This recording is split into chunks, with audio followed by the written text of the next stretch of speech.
15টা সুন্নত মুখস্থ রাখতে হবে। 1 নাম্বার সুন্নত ফজরের সালাত জামাতে পড়তে হবে। 2 নামাজ মুনাফিকদের কাছে সবচেয়ে কঠিন, একটা হচ্ছে ফজরের নামাজ আর একটা এশার নামাজ। 2 নাম্বার সুন্নাহ হচ্ছে আসওয়াক, মেসওয়াক করা। মাতফারাতুন লিল ফাম মারদাতুন লিররাব, মেসওয়াক করলে দাঁত পরিষ্কার থাকে, আল্লাহ খুশি হয়ে যায়। বিশ্বনবী বলেছেন যদি আমার উম্মতের জন্য কষ্ট না হতো প্রত্যেক নামাজের আগে মেসওয়াক করা আমি ফরজ করে দিতাম। মেসওয়াক ছিল বিশ্বনবীর জীবনের শেষ আমল। এই মেসওয়াক করে বিশ্বনবী শেষ নিঃশ্বাস ত্যাগ করেছেন। বিশ্বনবী বলতেন নি'মা সিওয়াকিয়াজ যাইতুন ফাইন্নাহু সিওয়াকি ওয়া সিওয়াকুল আমবিয়া মিন ক্বাবলি। যাইতুনের ডালের মেসওয়াক কতই না ভালো, কারণ এটা দিয়ে আমিও মেসওয়াক করি, আমার আগে সব নবীরাই যাইতুনের ডাল দিয়ে মেসওয়াক করেছে। সুবহানাল্লাহ। 3 নাম্বার হচ্ছে দুহুন, তেল মালিশ করবেন। বিশ্বনবী যাইতুনের তেল চুলে আর গায়ে দিতেন। বিশ্বনবী বলতেন ওয়াদাহিনু ফাইন্না ফিত তাদহিনি বারাকাত, তেল খাও, তেল দাও, তেল মালিশ করো, তেলের ভেতরে আল্লাহ বরকত ঢুকাইয়া দিছে। সুবহানাল্লাহ। 4 নম্বরে আত্তিব, জুমার দিনে সুগন্ধি লাগিয়ে যাওয়া সুন্নাত। বিশ্বনবী বলতেন এই দুনিয়ার 3টা জিনিস আমার কাছে সবচাইতে প্রিয়। হুব্বিবা ইলাইয়া মিন দুনিয়াকুম সালাস, এক হচ্ছে আন-নিসা, নারীদেরকে আমি পছন্দ করি। 2 হচ্ছে আত্তিব, সুগন্ধি লাগাতে আমি পছন্দ করি। বিশ্বনবীরে কেউ সুগন্ধি হাদিয়া দিছে, বিশ্বনবী নেয় নাই, এরকম কোন ঘটনা ঘটে নাই। আল্লাহু আকবার। আবার বিশ্বনবী বলতেন আরবাউন মিন সুনানিল মুরসালিন, 4টা সুন্নাত সব নবীদের সুন্নাত। 1 নম্বরে আল হায়া মানে লজ্জা। আরেক বর্ণনা এসেছে আল খিতান মানে সুন্নাতে খাতনা, এটা সব নবীদের ছিল। আর সেওয়াক, সব নবীরা মেসওয়াক করেছেন। আত্তিব, সব নবীরা আতর লাগিয়েছেন। আর নিকাহ, সব নবীরা বিয়েও করেছেন। চিল্লায় পড়েন আল্লাহু আকবার। আল লিবাস আহসানাস সিয়াব, সুন্দর জামা পরা, নট নেসেসারি যে নতুন জামা হতে হবে। পুরাতন জামাও ধুয়ে আয়রন করে পরলে একটা সৌন্দর্য আছে না নাই? ইন্নাল্লাহা জামিল ওয়া ইউহিব্বুল জামাল, আল্লাহ নিজে সুন্দর, সৌন্দর্যকে আল্লাহ পছন্দ করেন। এরপরে ইকসারুস সালাহ আলান নবী, বিশ্বনবীর উপর বেশি বেশি দুরূদ পড়া। বিশ্বনবী বলতেন জুমার দিন শ্রেষ্ঠ দিন, এই দিন আমার উপর বেশি বেশি দুরূদ পড়ো। ফাইন্না সালাতাকুম মা'রুদাতুন আলাইয়া, কেননা তোমরা যে আমার উপর দুরূদ পড়ো, আমি মরে যাওয়ার পরে এই দুরূদ গুলো কে পাঠিয়েছে তার নাম, তার বাবার নাম সহ ফেরেশতারা আমার কবরে দিয়ে আসে। সুবহানাল্লাহ।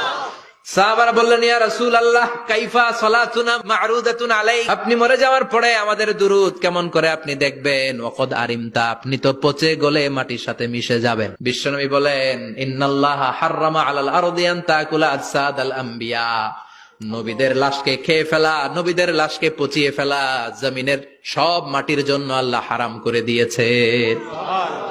এরপরে বিশ্বনবী বলতেন জুমার দিনে সূরাতুল কাহাফ পড়বা, কাহাফ পড়া সুন্নাহ। বিশ্বনবী বললেন সূরাতুল কাহাফ যে তেলাওয়াত করবে ইয়াকুনু লাহু নূর, এই সূরাতুল কাহাফ কিয়ামতের দিন তার সামনে বিশাল একটা আলো হয়ে আসবে। এই আলো দিয়ে পুলসিরাত পার হয়ে ওই বান্দা জান্নাতের ভেতরে ঢুকে যাবে।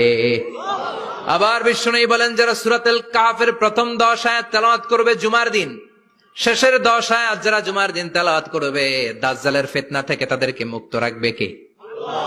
এরপর আত-তাবকির ইলাল মসজিদ, মসজিদে আগে আগে যাওয়া সুন্নত। আগে যিনি যাবে উনি কি পাবে? তারপরে গরু, তারপরে বকরি, তারপরে মুরগি, মুরগির পরে ডিম না আন্ডা? আন্ডা। আল মাশিউ আলাল ইকদাম, বিশ্বনবী বললেন হেঁটে হেঁটে জুমার নামাজে যাওয়া সুন্নাহ। প্রতি কদমে কদমে আমলনামায় সওয়াব দিয়ে দিবে কে? এরপরে বিশ্বনবী বললেন আদামু তাখাত্তি রিকাবান নাস, মানুষের ঘাড় ডিঙ্গিয়ে সামনে না যাওয়া সুন্নাহ। অনেকে জুমার দিন আসে সবার শেষে বসতে চায় সামনে, এরকম ডাকাইত আছে না নাই? বিশ্বনবী জুমার খুতবা দিচ্ছেন, হঠাৎ এক সাহাবী সব সাহাবীর ঘাড় ডিঙ্গিয়ে ডিঙ্গিয়ে সামনে আসতেছে বুলেটের মতো। বিশ্বনবী বললেন থামো, এজেলেস বসো মিয়া, ফাকাদ আযাইতা ওয়া আনাইতা, আসছো দেরি করে আবার মুসল্লিদেরকে কষ্ট দিচ্ছ। যেখানে জায়গা পাবেন ওইখানে বসবেন, মানুষের ঘাট ডিঙ্গিয়ে সামনের কাতারে যাওয়া এটা ঠিক না।